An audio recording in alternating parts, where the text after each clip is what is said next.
Ayan po. May gagawin tayo. Speaker. Bluetooth speaker na tato. Model niya Lexing LX1057. Check natin problema. Audio input. May problema ang console. Ano ko rin ito.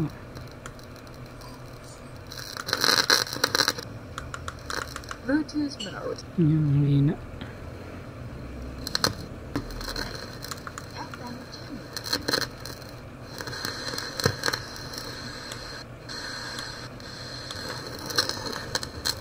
Hina na. Ito na maximum volume. Problema din ako ng MI. Check natin yung tone control. So yung amplifier. Tanggalin ko tong control.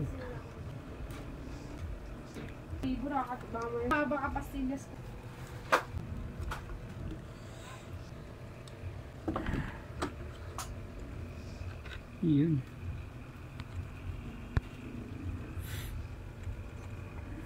Tone control niya.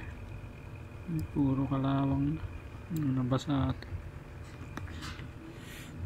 Susubukan ko kung ano ko to, malilinis. Ewan ko lang kung putol-putol na siguro ang linya niya.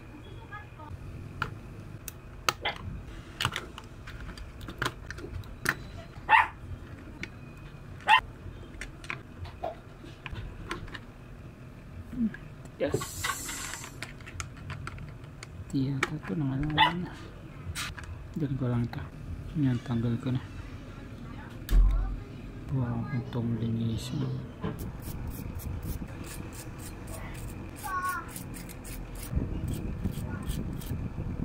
Wala, naputol na. Lawang na ito. Lawang nila muna ng paraan ito. Gagamitin daw kasi na mayari. Kailangan na daw kasi bukas. Jump na lang ako dito. Kasi may mic. Baka yung mic ang kailangan dito. Yari. Ano ka muna? Isa ko muna ng call.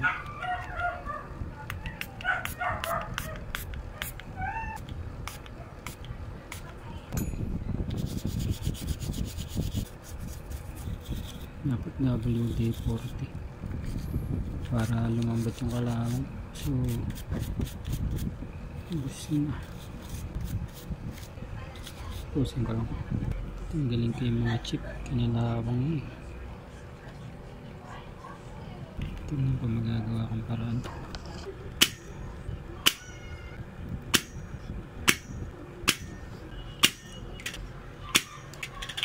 Tapusin ko lang.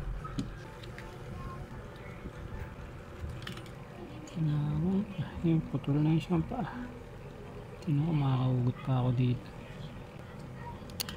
Ito naman, putol yung dalawa. Ito yung isa. Ito na yung tatlong pa. Wala, 4 na. Naku po. Trabaho ito pag ginawa. Hindi ako abot sa oras. Naman ko lang ito paraan. Dahil sa dami ng sira, nag-suggest na lang ako sa customer na bilan na lang ng buong board. Wala akong mahanap na ganito pero may iba na bebenta. Yun na lang ipapalit ko. So ngayon gagawin ko lang ito ng paraan. Gagamitin daw ako sa bukas. Yung input lang. Ito lang master volume pag gaganahin ko. Tapos kapag bibili na siya, so ako na lang ayusin. Tatagalan ako dito pag ni-repair ko ito. Tapos baka hindi pa ito gumana ng maayos kasi ang daming sobrang dami kinalawang na slot. Kaya mas maganda ito pabili ko lang siya ng board. Mamaya mapagana ko ito pero hindi maganda ito. Bili ko na lang ito ibang parts. Dito na ako direkta. Ito kasi input kasi ito yung master volume. Hindi ito naman. Ito na ako direkta. Pinutol ko yung wiring. Pinutol ko yung connection dun.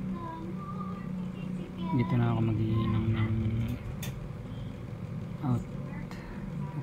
ampli. Check ko din to.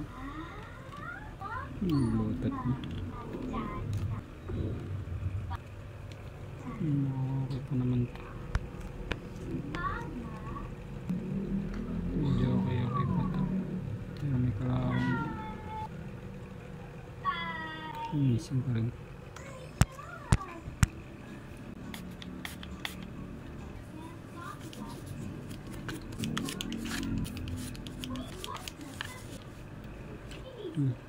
Ayos na siya.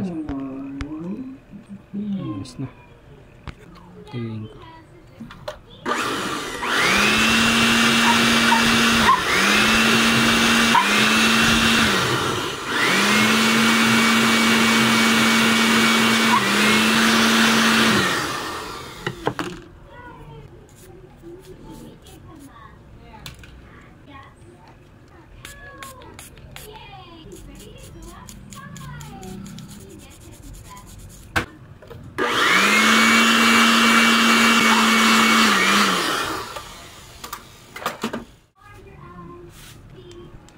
Tanggalin ko lang. Okay. Yung ampli. Check yung ampli. Okay, check natin amplifier board. Puro kalawang na rin. Basta siguro ito ng ulan. Baka pinarty-part ito tapos nakalimutan tanggalin. Ano kaya inabot sila ng ulan.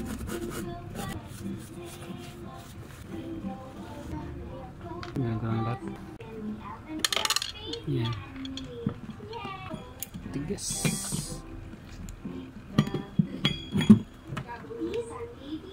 Muayos naman itong ampli. Walang problema dito. Check ko nga yung supply. Pero dun sa ano, sa ilalagay natin itong control, yung pabibili ko sa customer.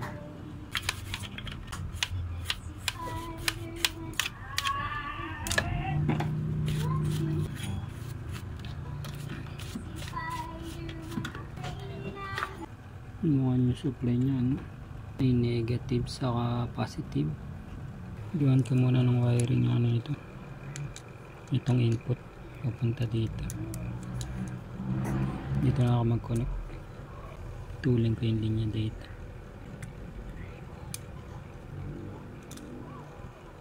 Yan, para di siya connected. Kalap na. Okay, wala. Okay.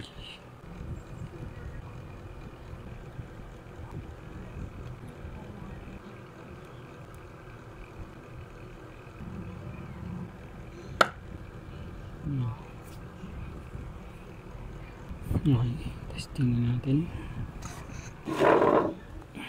Kabit ko lang ako dito.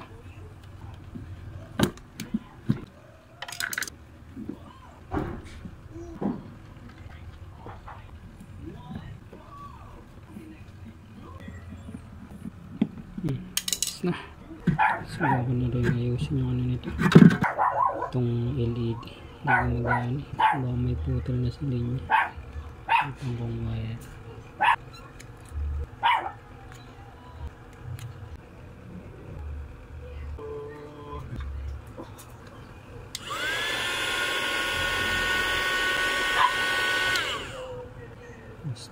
Ganda talaga gumamit naman.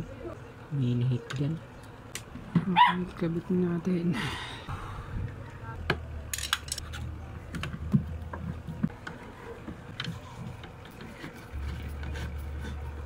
Mahirap ka pa in.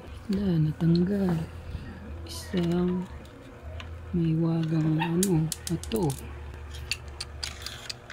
May wagang bato. Tanggal.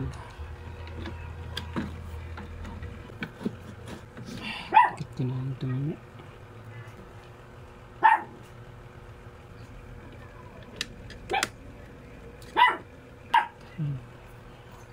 Sabit na natin ito.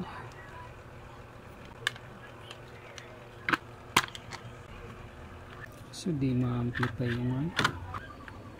Hindi ma-amplify yung sound ng Bluetooth circuit. Testing natin. Nagana na siya. Okay, power on. Audio input. Yun. Lumakas na yung tunog. Bluetooth mode. Bluetooth. FM tuner. Yun.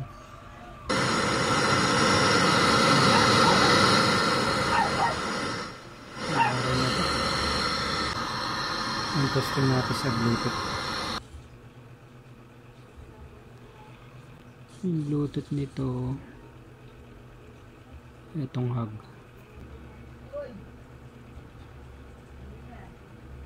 The Bluetooth device Yan. is connected successfully. Ano? Kita yung patugtog.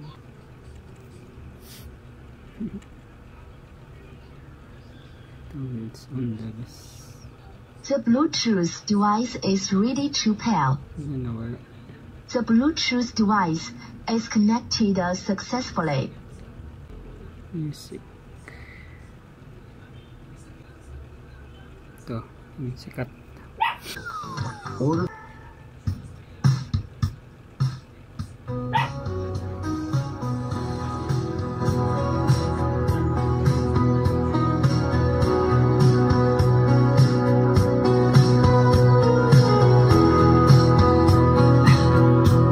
Lakas din siya.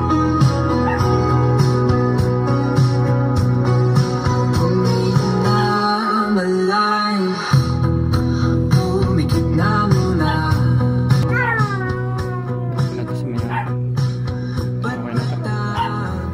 Bebe, Alexa. Kabit ko na.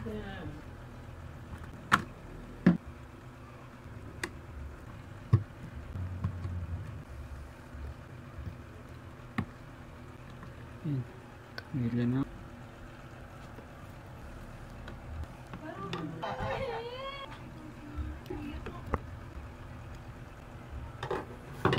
Yan. Okay na. Ngayon na ito sa mayari. Thank you sa panonood niyo.